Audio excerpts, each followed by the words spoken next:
인간과 구원, 믿음에 대해서 계속 공부하도록 하겠습니다.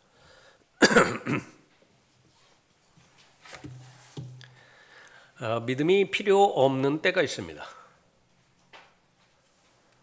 그것은 바로 하나님을 볼 수 있는 때이죠. 또 하나님의 형상으로 아담이 창조되었을 때에 그 아담이 범죄하기 전에는 믿음이 전혀 필요 없습니다. 보는 것으로 걸어가면 됩니다. 보는 것으로 행하면 되는 때가 되지요. 이제 조금 있으면 그러한 때가 또 다시 오게 될 텐데 우리가 휴거되어서 예수 그리스도를 얼굴과 얼굴로 대면할 때 그때 모든 믿음은 다 완성되어지기 때문에 그 믿음이 필요 없습니다. 믿음은 보지 못하는 것들의 증거를 말하고 있는 것인데 보여지지 않는 것이 아무것도 없기 때문에 그래요. 천년왕국 때에 예수 그리스도께서 메시아로서 이 땅에 내려오시지요. 그때도 믿음이 필요 없습니다. 믿으라고 무엇을 믿으라고 또 하나님의 이름을 통해서 선포하는 것을 예언이라고 말한다고 한다면 천년왕국 때에 예언하는 자는 저주를 받습니다. 그래서 반드시 이 믿음이 필요한 때, 믿음이 필요 없는 때 그것을 구분할 수 있어야 되죠. 지금은 믿음이 필요한 때입니다. 하나님을 대면하지 못하는 때죠. 그래서 모든 피조물의 창조 목적이, 피조된 목적이 하나님을 영화롭게 해드리고 하나님을 기쁘시게 해드리는 것인데 믿음이 없이는 불가능하다. 히브리서 11장 6절에서 말씀하시죠. 믿음이 없이는 하나님을 기쁘시게 해드리는 것이 불가능합니다. 그래서 믿음이 발견될 때에 하나님을 기쁘시게 해드릴 수 있는 것이죠. 그 죄라고 하는 것은 하나님으로부터 멀리 떨어뜨리게 만드는 속성이 있습니다. 본성이지요.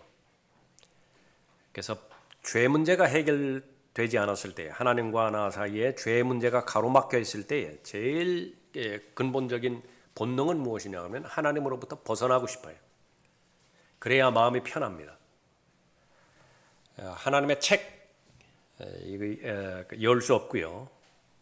또 하나님의 음성을 듣고 또 하나님의 뜻을 발견하는 기도의 제단 거기에 가고 싶지 않습니다. 그런데 그것을 대체시킬 수 있는 가장 좋은 것이 있는데 종교예요. 그러니까 종교심을 통해서 내가 살아계신 하나님으로 대체시켜버리는 것입니다. 지난 시간에도 살펴봤지만 우리 믿음의 대상은 살아계신 분이세요. 그분이시라고요. 예수 그리스도이시죠. 주 예수 그리스도를 믿으라. 그런데 그것이 잘못되어지면 그 믿음이 참된 그 믿음이 변질되어지면 뭐냐면 그것이 이제 대상으로 되는 것입니다. 이트로 되는 거예요. 이트. 믿음의 대상이요. 신념과 신조, 무슨 뭐 주기도문, 사도신경, 그러니까 이런 것으로 대체시켜 버리는 것입니다. 그래서 형식과 그 의식을 만족하면, 예를 들어서 이 뭐 주의 만찬이라든지, 그런 의식들 있잖아요. 그 의식들을 감당하면 그것으로 만족시켜 버린다. 그것은 절대로 그렇지 않습니다. 그래서 그 믿음의 특 참된 믿음의 특징은 하나님께 나아가게 하는 것이에요. 하나님을 찾는다고요. 경배드리고 싶고 찬송하고 싶고 또 밤중에 하나님의 말씀을 읽다가 마음에 감동이 되지면요. 한밤중이지만 지금이라도 뛰어나가서 예수 그리스도를 증거하고 싶다고요. 그런 그 부분들이 하나님께 나아가는 그런 그 사람이죠. 믿음은 하나님께서 존재하시는 것을 믿게 만들고요. 또 믿음이라고 하는 것은 하나님께서 무엇을 원하시는 것이냐 그것을 정확하게 잘 알고 아는 것인데 하나님께서는 찾으세요. 사람을 찾으신다. 예수님께서 죄인을 찾아오셨죠. 그것을 믿음을 통해서 알게 하는 것입니다. 구원받은 하나님의 자녀들이라고 한다면 참된 경배자를 찾으시는 거예요. 영과 진리로 하나님 앞에 경배드리는 참된 경배자를 찾으시는 것이죠. 그럼 죄인이 그 찾으시는 하나님 앞에 나오면 어떻게 되는 것이냐? 하나님께서는 반드시 보상해 주세요. 모든 죄 문제를 해결해 주시고 그 영원한 생명을 선물로 주시는 것이죠. 하나님의 자녀로 입양시켜 주시는 것입니다. 또 지금까지 누리지 못했던, 알지 못했던 모든 하나님의 유업들을, 예비된 유업들을 또 그 구원받은 자에게 적용시켜 주시는 것입니다. 상속의 대상이 되게 해 주시는 것이죠. 구원받은 사람은 구원받은 사람대로 역시 마찬가지로 이 땅에서 성령의 열매를 거두게 해 주시고요. 보상해 주시는 것입니다. 또 예수 그리스도께서 재림하시면은 천년왕국에서 이 땅을 상속받게 해 주시고 통치권에 참여하게 해 주시는 것이죠. 그것이 믿음이에요. 그래서 믿음이 없이는 하나님을 기쁘시게 해 드릴 방법이 없는 것입니다. 그래서 우리가 계속 초점을 맞추는 것은 무엇이 하나님께서 인정하시는 믿음이냐? 그것은 바로 믿음의 대상이 하나님이고요. 하나님은 아버지 하나님, 아들 하나님, 성령 하나님이시죠. 그래서 성경을 통해서 공부할 때에 바로 이 하나님에 대해서 잘 알아야 됩니다. 믿음의 대상은 성경입니다. 성경에는 하나님의 말씀의 약속들, 언약들이 포함되어 있죠. 그것을 믿을 수 있어야 됩니다. 자, 그렇게 잘 믿었습니다. 믿음의 결과는 어떻게 되는 것이냐? 그러면은 믿음의 결과 하나님께서 우리를 의롭게 해 주십니다. 로마서 5장 보십시오. 로마서 5장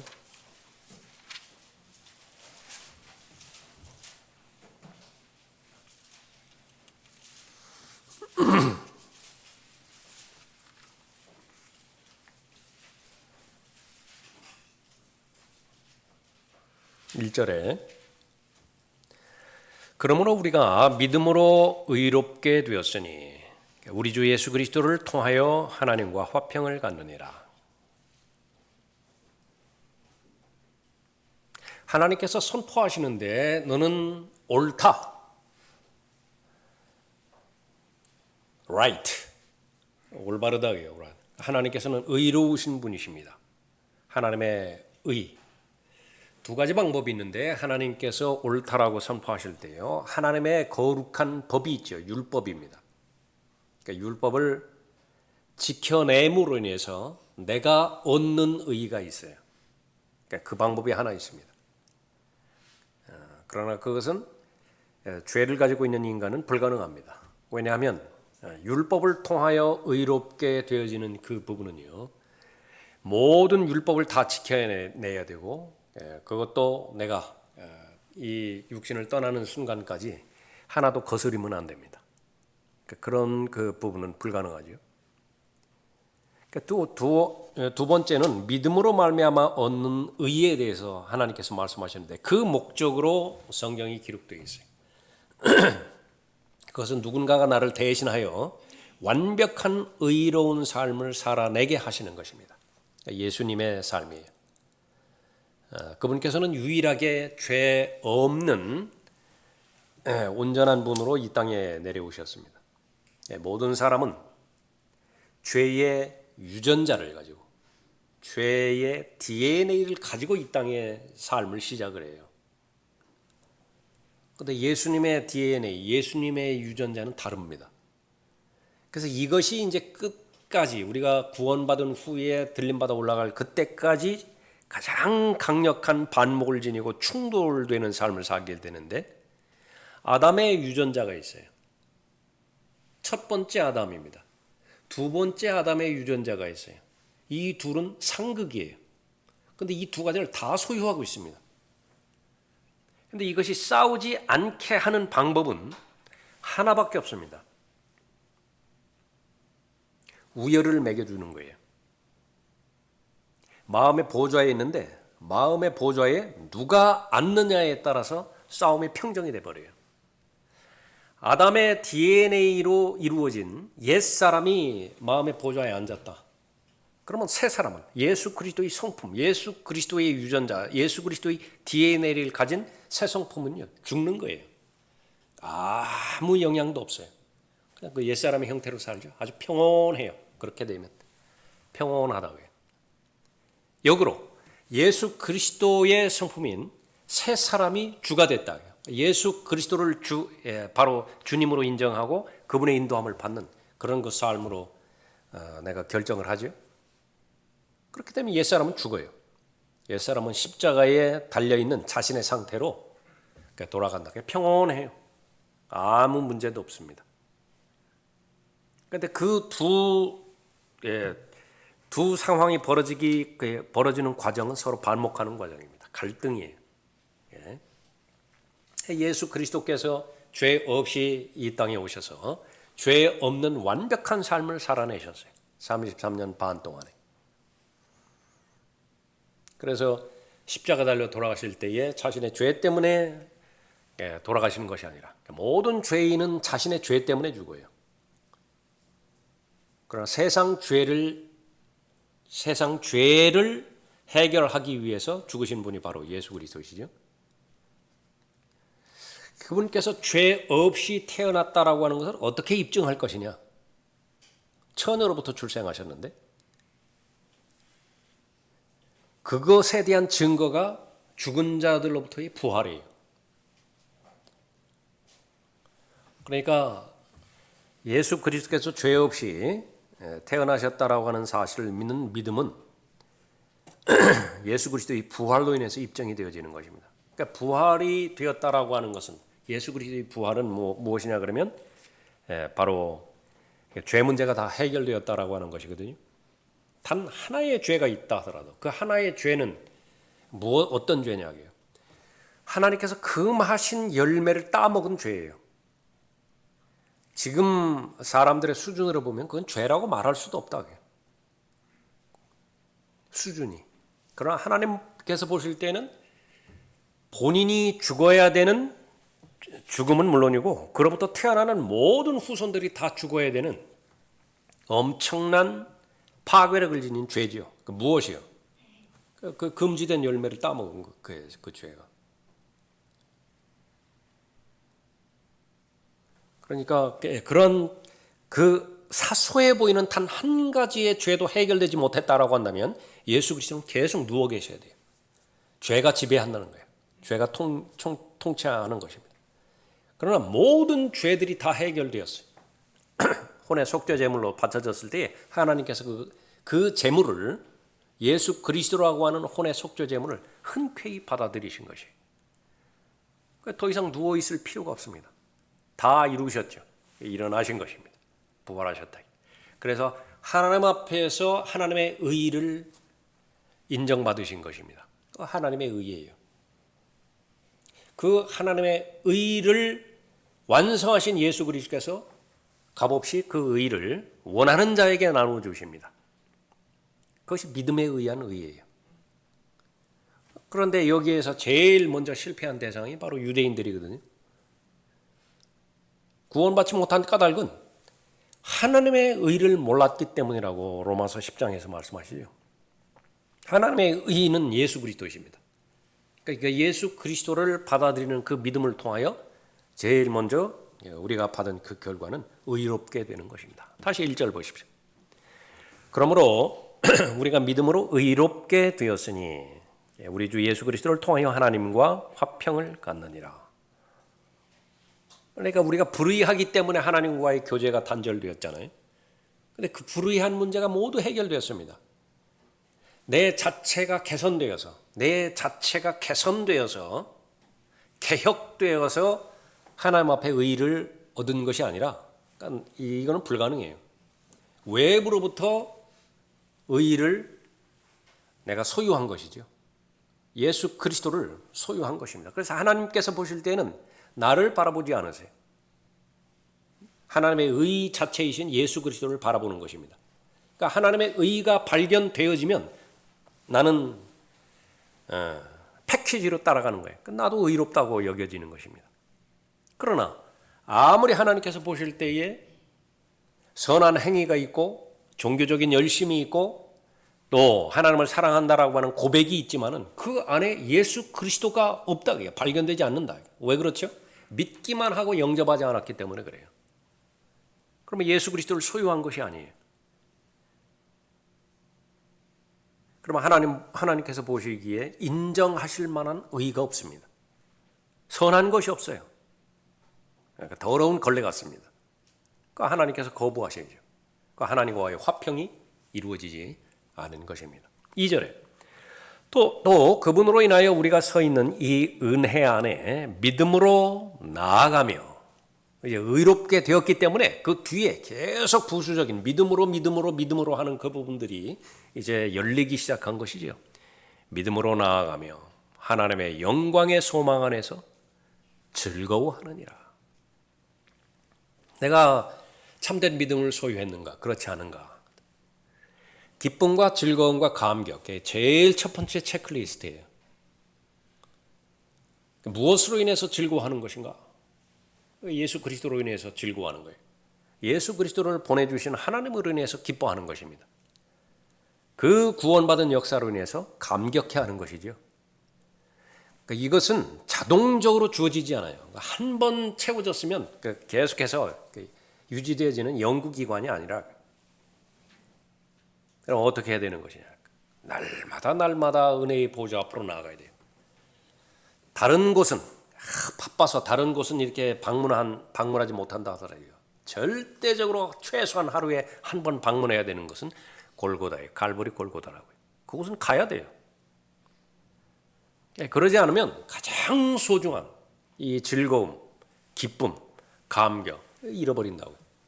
이거 잃어버린 상태에서 당위성 가지고서 이제 해내죠. 그거 일주일, 2주일은 해낼는지 모른다. 한 달, 2달 그건 해낼는지 모른다고 말이죠. 그럼 언젠가는 고갈돼요. 그럼 그 과정 가운데서 본인은 어떤 즐거움도 없어요. 감격도 없어요. 기쁨도 없다고요. 그런데 요한복음 15장에서 예수님께서 포도나무와 가지의 그 비유를 보여주시면서 말씀하신 것은 예수님 안에 있는 기쁨이 있거든요. 예수님 안에 있는 기쁨을 주시고자 하는 것이에요.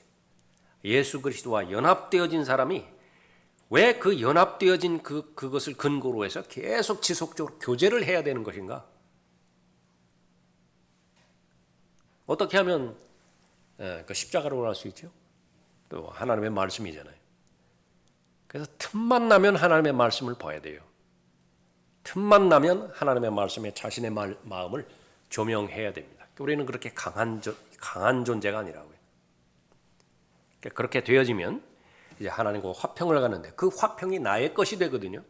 내가 영적으로 경험하니까 내가 즐거움을 주는 것입니다. 그 즐거움 그 다음에 3절에 이뿐만 아니라 계속 믿음에 대한 얘기예요. 믿음으로 의롭게 되었고 믿음으로 나아갔을 때에 믿음은 어떠한 혜택을 주는 것인가?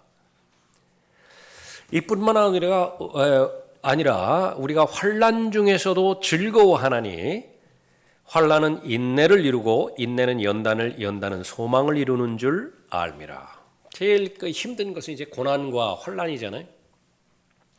고난과 환난에 대한 정확한 해석을 믿음이 해줘요. 그러나 믿음이 없다라고 한다면 나에게 닥치는 어려움들, 그러니까 어려움이라고 하는 것은 내가 원하는 방향이나 내 원치 않는 방향으로 나를 인도하는 것이거든요. 내가 원하는 소유가 있다고요. 근데 그 원하는 소유가 아닌 다른 것들을 내가 갖게 한다고요. 내가 다른 것들을 갖게 하는 것은 무엇입니까?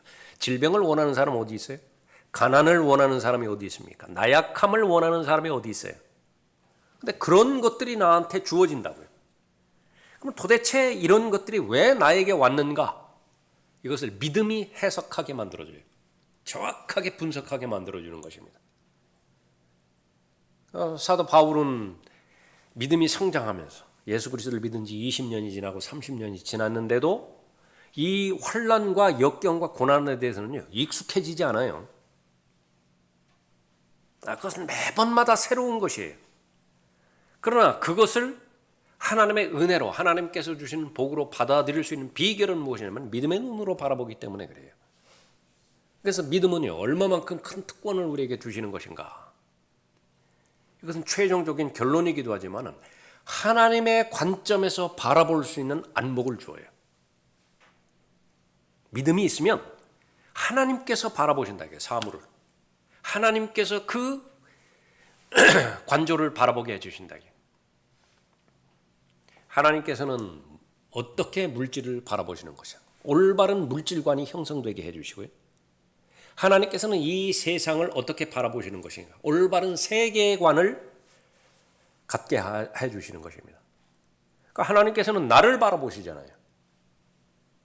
사람들이 나를 바라보는 것도 있고 내가 나를 바라보는 것도 있지만은 가장 정확하고 또 가치 있는 것은 하나님께서 나를 바라보시는 것이라고요.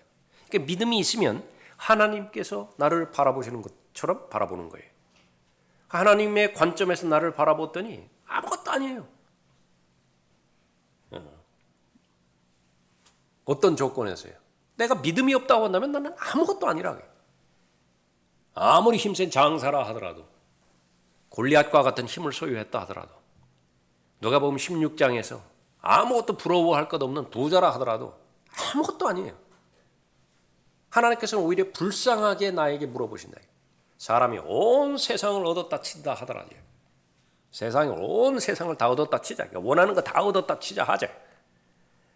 그렇다 하더라도 내 혼을 잃어버린다라고 한다면 그게 무슨 유익이 있겠느냐. 아무런 무익한 것이죠. 요한일서 2장 15절 이후에서도 말씀하십니다. 그래 모든 것을 다 얻었다 치자. 그러나 하나님의 관점에서는 이미 결론낸 것이 있죠. 다 지나가는 것이. 다 시간에 따라서 다 지나가 버린다. 그러면 남는 것이 있는데 그것은 무엇만 남는 것이냐. 하나님의 말씀과 말씀대로 실행한 일만 남는 거지요. 하나님의 말씀대로 실행한 일은 무엇입니까? 하나님을 사랑하는 것만 남아요. 그러니까 그 믿음의 근거에서 하나님을 사랑하는 것만 남죠. 그 관점에서 내게 닥친 환난과 역경과 고난들을 해석해 봤을 때에 이제는 장기적으로 봤을 때 이거는 대단한 특권이라. 특권이라. 그래서 그 가치를 내가 나의 것으로 되기 위해서는 내가 교환해야 되는데 물질 세계에서는 반드시 그것이 필요한 것이에요. 대체해야 된다고요. 에너지가 한 형태에서 다른 형태로 바뀌어지는 데에서는 변환이 있다고요. 그거는. 요구되어지는 것은 무엇이냐는 거 시간과 열정이죠. 내 시간으로 사서 얻어야 돼요. 그걸. 내 마음의 열정, 다시 말하면 내 마음의 최우선적인 관심을 그곳으로 돌려서 그것을 얻을 수 있어야 된다. 그것이 대단한 투자가 되겠죠. 그렇게 해서 얻는 것입니다. 하나님의 관점에서 이 세상을 바라볼 수 있는 특권을 바라보는 것이에요. 믿음만이 가능한 것이에요. 다시 4절 보십시오. 3절에 이뿐만 아니라 우리가 환난 중에서도 즐거워하나니 믿음이 가능하게 하는 거죠. 왜요? 그 환난이 무엇을 만들어내요? 인내를 이룬다. 인내, 절제, 특히 마지막 날들에 그리스도인에게 요구되어지는 중요한 덕목들입니다. 빌보 4장에서도요. 우리가 우리의 모든 마음의 상태를 다 하나님 앞에 아뢰면 지각을 초월하는 하나님의 평강이 나의 마음과 생각을 지키실 것이라고 약속하셨거든요. 그런데 그 배경의 대전제는 예수 그리스도의 다시 오심이 가까워요. 그때에 필요한 것이 뭐냐면 절제의 성품이라. 그런데 그 절제는 단번에 이루어지는 것이 아니라 씨의 형태로 주셨다라고 하는 것을 우리가 너무 정확하게 잘 아는 것이죠. 인내라고 하는 것은 완성품으로 우리에게 주시지 않았다. 인내라고 하는 것이 역시 마찬가지로 씨의 형태로 주셨기 때문에 우리가 그것을 잘 갖고 또 잘 보살펴서 결국은 열매를 맺는 데까지 가게 되어야 되는 것이죠. 그것이 성숙이에요. 그 성장이라고 해요. 그 씨에는 어떠한 문제도 없습니다. 그러나 돌밭에 길가에 그렇게 심겨질 것이냐 아니면 좋은 밭에 심겨질 것이냐라고 하는 것은 바로 나 마음의 상태에 달려 있는 것이죠. 그런데 믿음이 가능하게 하는 것이에요. 믿음이. 그렇게 해서 이 연단이 이루어지죠. 인내는 연단은 소망을 이루는 줄 알미라. 5절에 소망이 부끄럽지 않은 것은 우리에게 주신 성령에 의하여 하나님의 사랑이 우리 마음속에 부어졌기 때문이라. 계속해서 살펴봅니다. 결국은 하나님의 사랑이에요. 자, 인격 대 인격 관계. 그것은 대등한 관계일 때만 교제가 가능합니다.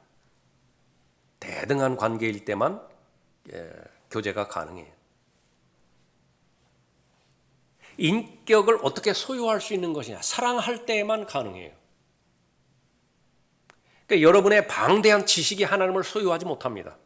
그러니까 절대로 소유하지 못해요. 그러니까 하나님은 진작에 그것을 못을 박아주셨어요. 그런 것은 오히려 거기에서만 끝난다고 한다면 그 지식을 소유하지 않으니만 못한다 그렇게 결정하죠. 왜냐하면 교만하게 만들어버려요. 그 지식은 교만하게 만든다고요. 그 지식이 의미 있게 만들기 위해서는 의미 있게 작용하기 위해서는 반드시 하나님을 마음으로 사랑해야 돼요. 마음으로 사랑해야 된다. 사랑이 동기가 되어서 전달하는 가르침, 교훈, 책망 아무 문제가 없어요. 그러나 이 사랑이 배제가 됐어요. 거기에 대해서 미움과 원망과 시기가 중심이 되었습니다. 그러나 아무도 몰라요. 이것을 사랑으로 포장을 하고요.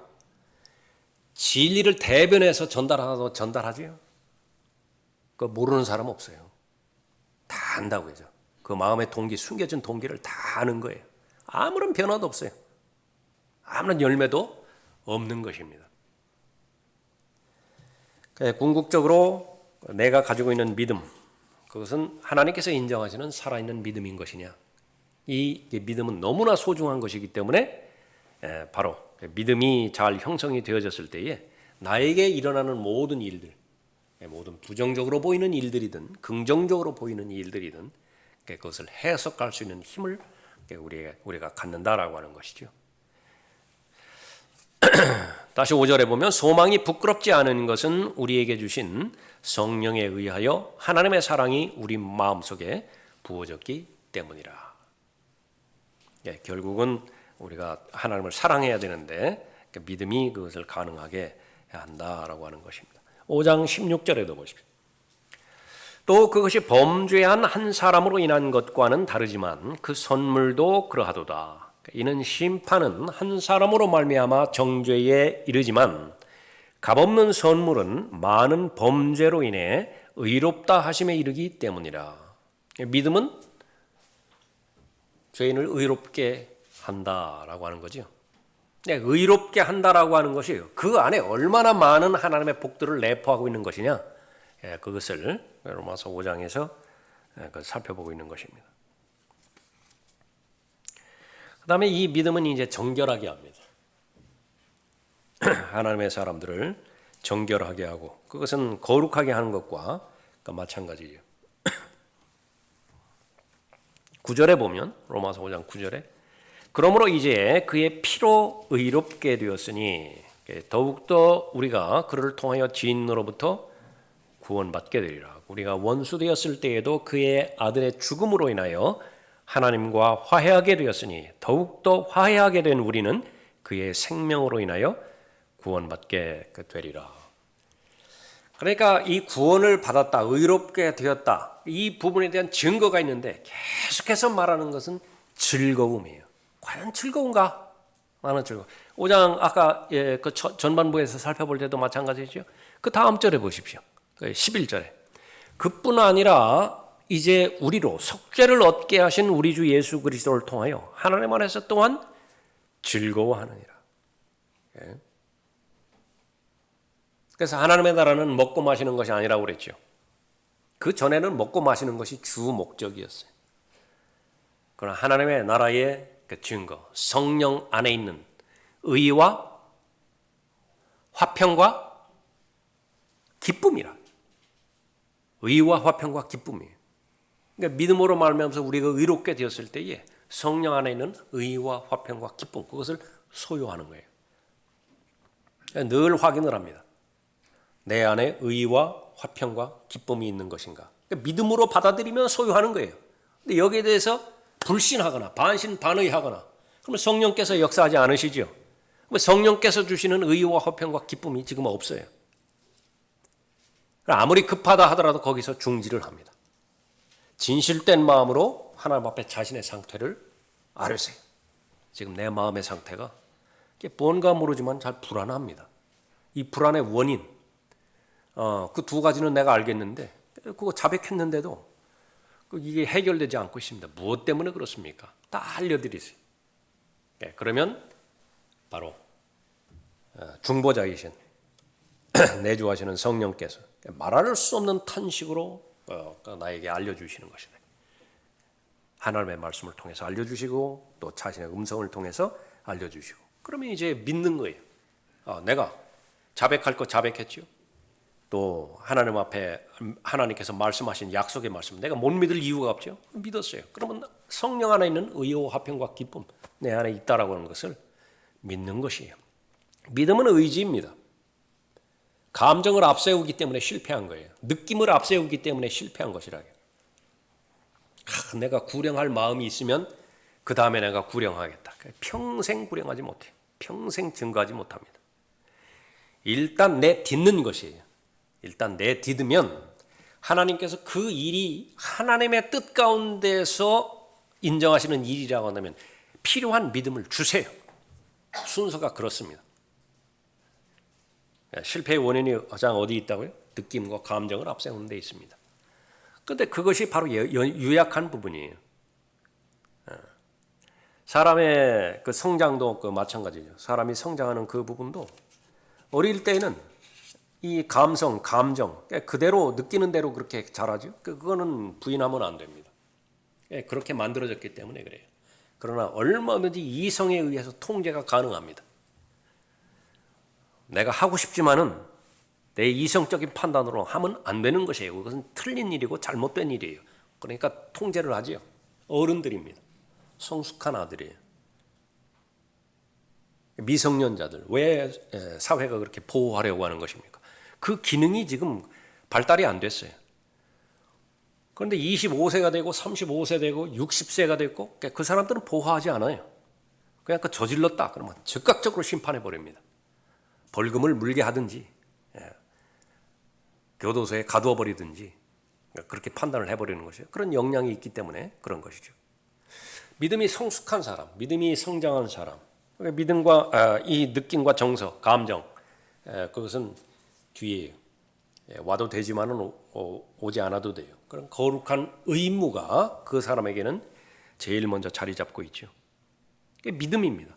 그 일을 했을 때에 그것이 하나님의 일이라고 한다면 하나님께서 그 일을 실행하는 데 필요한 믿음을 주실 것이고 그 믿음을 통해서 그 일을 행했을 때에 그 결과는 의와 화평과 기쁨이에요. 더 말할 것도 없어요. 그대로 진제를 하죠. 그것을 내가 한 번 경험을 합니다. 두 번째 경험을 해요. 세 번째 경험을 합니다. 연단돼요. 그것이 자신의 성품으로 굳어져 버립니다. 네 번째로는 오지가 않았지만은요. 네 번째 그렇게 했을 때에 그것은 너무나 당연한 것이에요. 그러니까 자신 안에 법이 됩니다. 그것이 자신에게 규칙이 돼요. 예. 사도 바울은 그것을 알고 그런 그 믿음의 그 주장들, 믿음에 근거한 결정들을 그렇게 잘 해내갔습니다. 모든 것이 다 자신이 원하는 대로 이루어지는 것만은 아니에요. 그 한 예가 죽을 때까지 병을 고치지 못합니다. 바울의 경우에는. 그러나 그 믿음의 완주를 하죠. 달려갈 길 다 마친다고요. 다 이루었다 말씀하신 예수 그리스도의 남겨진 발자취 그것을 다 감당하게 하는 것입니다. 자, 그렇게 믿음이 소중한 것이고요. 좀 더 구체적으로 들어가서 한 부분만 우리가 살펴보죠. 마태복음 6장 보십시오. 마태복음 6장.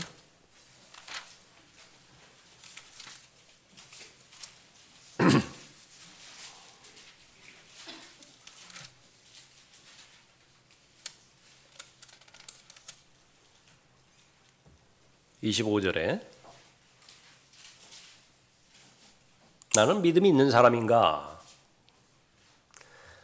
그것을 확인하는 것은 동전의 그 뒷면은요. 나는 염려를 극복했는가? 라고 물어보면 됩니다. 그러니까 믿음과 염려, 동전의 양면이에요. 그러므로 내가 너희에게 말하노니 너희 목숨을 위하여 무엇을 먹을까 무엇을 마실까 또 몸을 위하여 무엇을 입을까 염려하지 말라. 결론으로 말하면 왜 염려하는 것이냐 그러면은 이러한 먹는 것과 입는 것 이것이 목적이 되어져 버렸을 때에 염려하는 거예요. 목적이 되어져 버렸을 때 이것이 우리의 생존 목적은 무엇이냐면 의식주다. 그럼 의식주가 해결됐어요. 그럼 이제 완성이 된 것입니다. 더 이상 바랄 것이 없어요. 과연 그런 것인가? 밑 빠진 독이지요. 밑 빠진 독입니다. 창고가 가득 찼어요. 더 이상 채울 공간이 없습니다. 그러면 다 만족했을 것 같다고요. 아니에요. 옆에 또 짓는다고요. 창고 또 지어요. 그 창고마저 가득 찼죠? 또 지어요. 나중에 남는 것은 무엇이냐 그러면은요. 숫자만 남아요. 나는 몇 개 가졌다. 몇 개 가졌다. 그러니까 숫자만 계속 변동상이 되다가요. 그 숫자에 만족하다가 끝내는 것이 인생입니다. 그것을 꿰뚫어 보시는 것이. 목숨이 음식보다 중요하지 아니하며 몸이 의복보다 중요하지 아니하냐. 그러니까 염려를 해결할 수 있는 방법 믿음인데 믿음은 다른 말로 하면 삶의 우선순위를 결정하는 것입니다. 삶의 우선순위가 결정되었다.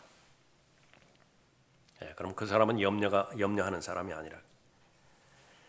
공중의 새들을 보라. 새들은 씨앗을 뿌리지도 않고 거두지도 않으며 곳간에 모아들이지도 않아도 하늘에 계신 너희 아버지께서 먹이시나니 너희들이 새들보다 더 귀하지 아니하냐.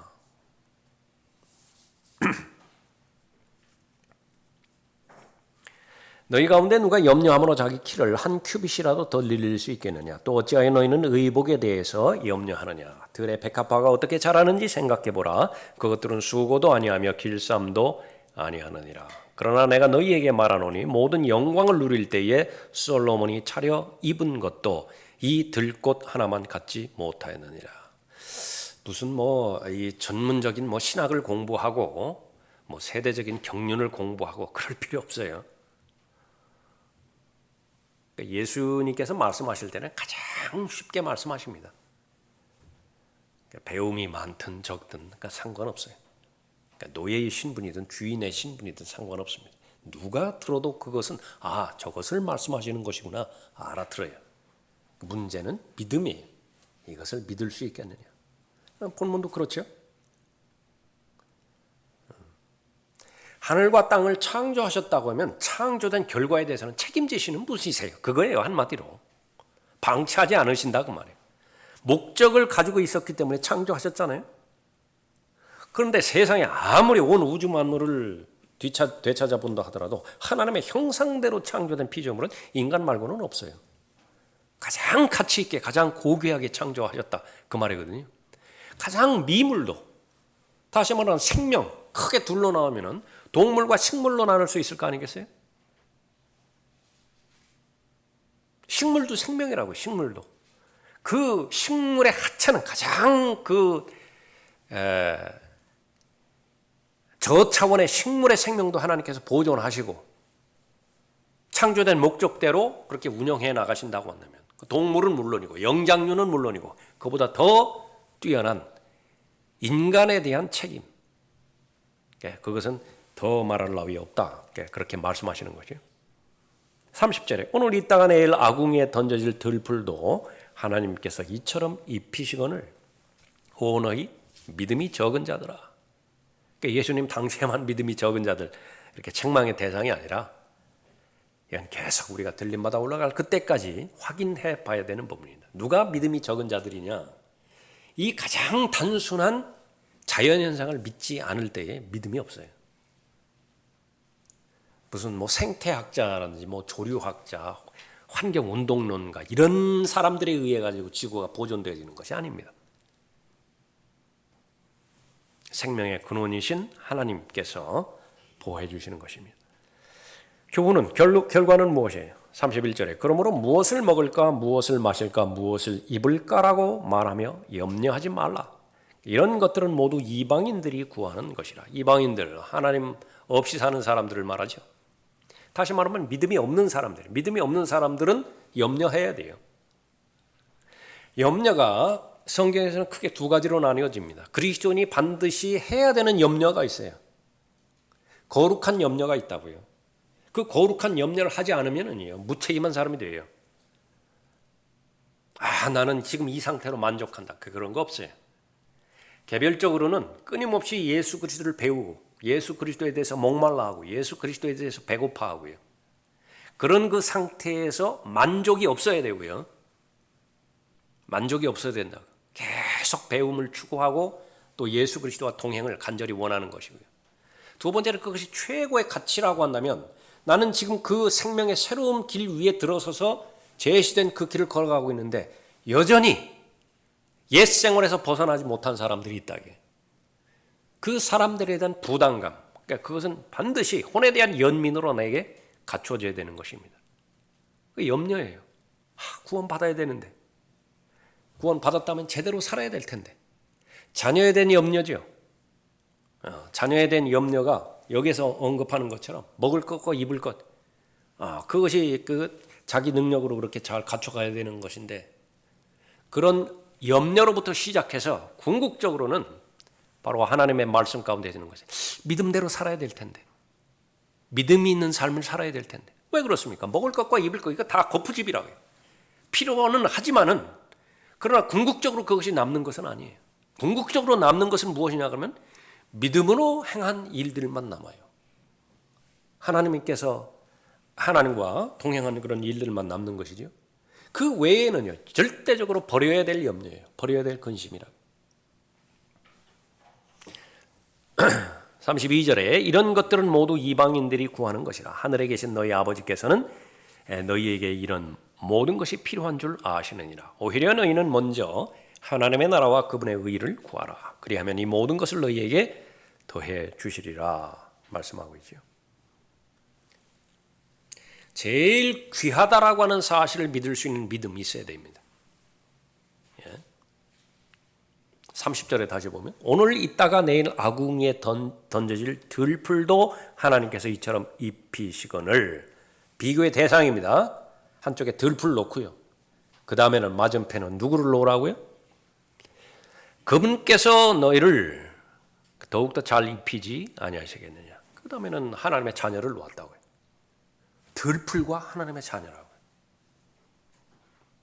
아버지로 말하면 인간 아버지와 하늘에 계신 아버지를 비교할 수 있겠어요.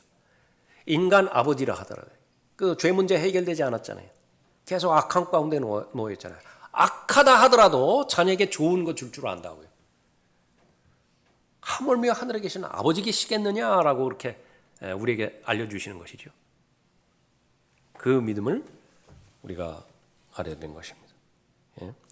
식물도 돌보시고 짐승도 먹이시는 하나님. 비교할 수 없을 정도의 가치가 있는 하나님의 자녀. 더더군다나 아담 안에 있는 죄인들을 예수 그리스도 안으로 옮겨오셨잖아요.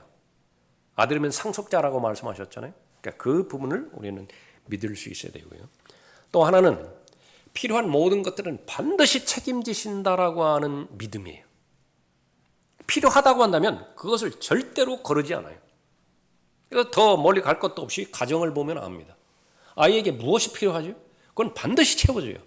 내가 그 필요한 것이 나에게도 필요하다고 하지만 내 필요는 두 번째라고요. 아이들의 필요가 제일 먼저잖아요. 그것이 부모의 심정 아니에요? 이게 문제는 그것이 사치일 경우에는 이야기가 달라진다. 하나님께서 책임져 주시는 그 부분들은 바로 반드시 있어야 될 것. 32절을 보십시오.